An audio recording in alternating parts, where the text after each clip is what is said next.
sifatnya hanya tahu pemakai. Tetapi ke depan, bahwa orang-orang kampung mampu untuk dia menjual ide, dia mampu untuk memproduksi. Ya, apalagi kita tahu bersama Papua ini khususnya Merauke punya potensi daerah yang cukup luas.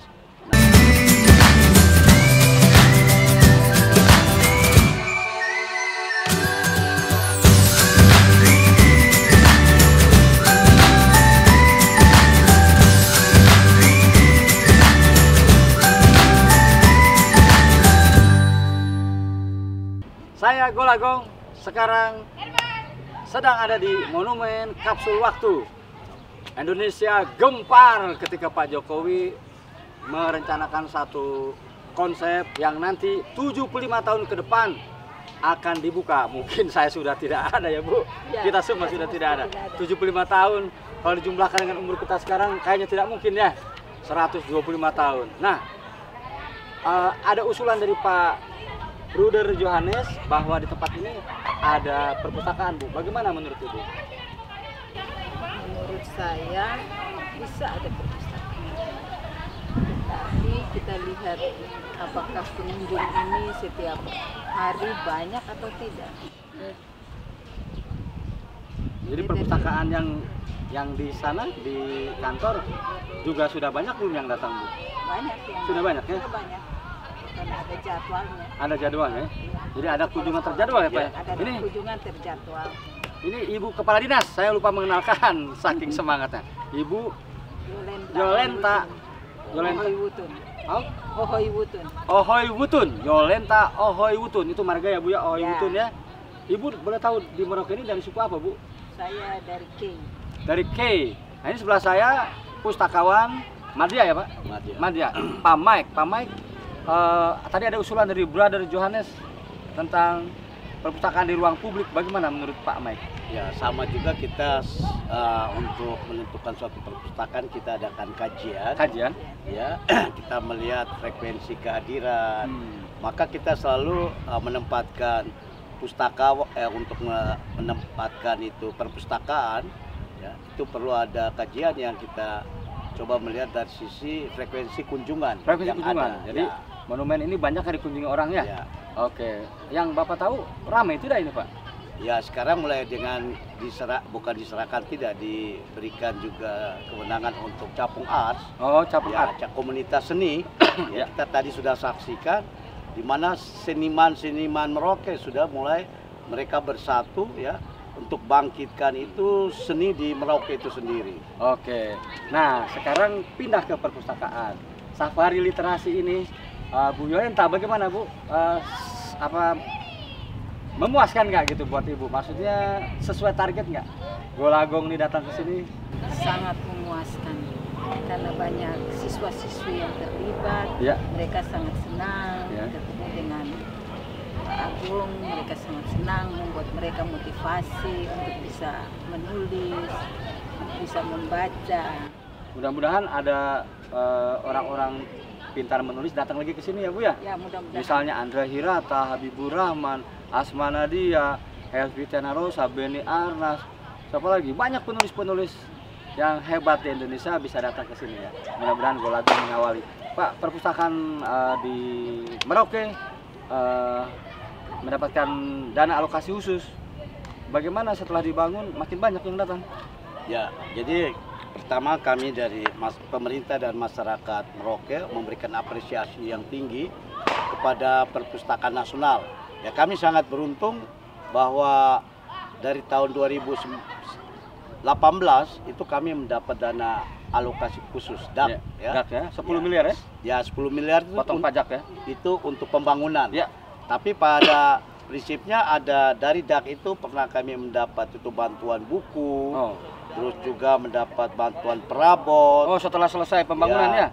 Juga mendapat juga yang pembangunan, dan juga teman-teman Perpusnas ada berjanji juga akan nanti 2024 akan memberikan itu bantuan TIK, teknologi informasi komunikasi. Mudah-mudahan ya, pojok baca semacam itu ya? Ya, seperti itu. Jadi selain dana DAK juga itu ada dana-dana APBN yang dimana dari Perpustakaan Nasional, contohnya saja yaitu Pojadi, pojok baca digital. mobil perpustakaan ada? Mobil perpustakaan. Berapa unit? Ada 3. Oh, ada 3 3 ya, ada 3 unit yang di Merauke itu sendiri. Jadi pada prinsipnya kedatangan daripada Duta Baca dan juga pustakawan utama ya dalam rangka Ibu Nelly ya kemarin? Ya, Ibu Nelly ya dalam rangka safari literasi ini mendukung gerakan Merauke Membaca, ya, bangkitnya perpustakaan ya di Merauke ini sendiri. Nah, kita mulai lihat di kalangan baik itu taman kanak-kanak, SD, SMP, SMA, bahkan baru saja hari Sabtu dialog itu mahasiswa, ya, termasuk juga komunitas-komunitas literasi, yaitu Befak Pintar, PKBM, Manhut yang dikunjungi. Jadi kami sangat bersyukur sekali ya. Mungkin Mas Duta Baca mungkin rasa capek juga ya melihat kita punya menu acara begitu. Oh, biasa banyak, itu biasa. Ya, tapi kami bersyukur bahwa semuanya berjalan dengan baik dan juga antusias ya daripada masyarakat Merauke. Ya, kami sangat berterima kasih kepada Pak Syarif Bando, Kepala Perpustakaan Nasional yang telah menghadirkan Duta Baca Indonesia yang menjadi harapan impian ya orang-orang masyarakat Merauke. Oke, Bu Yolenta, Bu, target Ibu apa ke depan perpustakaan ini? Ada rencana besar tidak? Rencana besar? Ya, apa kira-kira Bu? Terbayang oleh Ibu? Rencana besar saya bahwa perpustakaan ini harus terkenal, harus dikenal banyak masyarakat. Ya, jadi perpustakaan Merauke harus dikenal banyak dan masyarakat tahu ya, karena sudah jadi provinsi ya. Provinsi Papua Selatan. Nanti statusnya akan ditingkatkan. Ya. Oke. Terus apalagi Bu yang mau disampaikan pesan untuk masyarakat? Pesan saya untuk kantor dulu karena saya punya pustakawan mau pensiun. Kami punya pustakawan tidak ada. Tinggal Ibu Surya. Pak Maik tahun depan sudah pensiun. Pesan saya mungkin pustakawan baru datang. Ini pesan untuk Perpusnas ya? Ya. Oh. Untuk kita sama-sama membangun perpustakaan yang ada di Kota Merauke ini. Jadi kekurangan pustakawan, ini untuk pesan untuk Perpusnas Republik Indonesia. Kekurangan pustakawan. Pak Mike punya pesan untuk masyarakat? Ya, impian mimpi saya bahwa literasi sudah menjadi kebutuhan ya, yang ada. Maka kita punya program inovasi ya untuk perpustakaan bukan hanya seputaran di kota saja ya, tapi kami sudah berkiblat sekarang ke kampung yang kita namakan itu Taman Pintar Kampung. Ya, dengan kegiatan Taman Pintar Kampung ini kita harapkan bahwa kita mendekatkan literasi kepada masyarakat bukan di dalam kota saja, harus sampai ke luar kota, sampai ke kampung-kampung itu sendiri. Nah, puji Tuhan bahwa Bapak Bupati kita, Bapak Romanus Baraka ya, telah mengeluarkan yang kita sebut peraturan Bupati nomor 110 tahun 2021 tentang Taman Pintar Kampung itu sendiri. Oh, Taman Pintar Kampung ini menarik. Oke, silakan Pak. Jadi apa itu kira-kira keberpihakannya bagaimana? Ya, jadi impian kami bahwa sekarang dana sedang bergulir ini di kampung-kampung. Nah, kita bukan hanya memperhatikan infrastruktur semata-mata, pembangunan jembatan, jalan, ya, tetapi kita juga sudah mulai memperhatikan tuh asupan nutrisi untuk otak, untuk pencerdasan. Nah, oleh karena itu Taman Pintar Kampung itu ke depan akan menjadi rumah cerdas, ya. Dan di situ kita bisa membayangkan anak-anak kampung bisa mengakses, ya, literasi yang bersifat manual, tapi juga yang sudah bersifat itu digital. Nah, ini juga didukung dengan perangkat-perangkat yang sudah dilaksanakan oleh Dinas Kominfo. Nah, selain itu juga bahwa kita sedang menggalakkan program nasional yaitu disebut inklusi transformasi perpustakaan berbasis inklusi sosial. Nah, kita harapkan juga nanti di perpustakaan kampung ada para petani, para nelayan, para pengusaha. Nah, mereka mencari literasi, ya, baik itu literasi berkaitan dengan untuk meningkatkan hasil produksinya, tetapi juga bisa sudah menjual itu pasaran. Ya, kita coba bagaimana manajemen pemasaran yang lain. Ya, dan kita coba juga akan menggali setiap kampung punya one produk. Ya, satu kampung harus punya one produk. Tidak bukan hanya terbatas pada untuk konsumen saja, artinya kebutuhan sendiri, tetapi sudah menjadi produksi. Yang kedua, kita juga merubah mentalitas paradigma baru, yaitu bahwa kita pada umumnya orang-orang kita ini kan konsumtif, ya, sifatnya hanya tahu pemakai.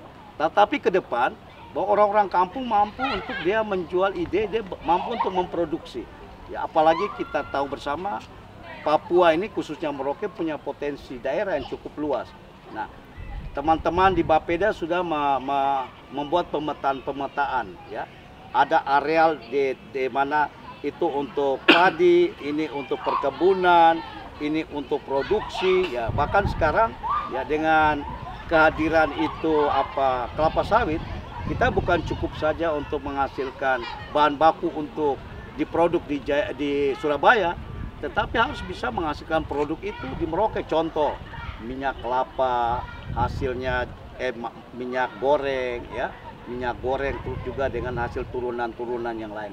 Nah, itu kalau kita mengacu, intinya bahwa Taman Pintar Kampung itu dia bisa menjadi suatu inovasi untuk pengembangan sumber daya manusia. Oke. Dan itu sudah ada perbubnya ya? Sudah ada perbubnya. Oke. Jadi ada peraturan Bupati tentang Taman Pintar Kampung. Semoga Merauke dengan status menjadi Provinsi Papua Selatan, aktivitas literasinya semakin berdaya.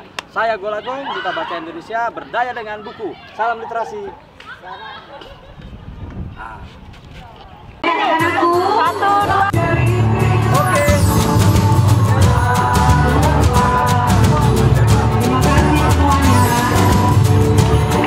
Kita tetap semangat kerjasama dengan Dinas Perpustakaan dan Kearsipan Daerah Kabupaten Merauke.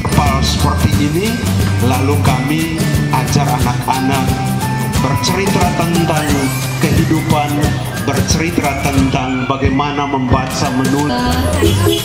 Minta OMH. Ya, makasih, sampai jumpa besok. Yang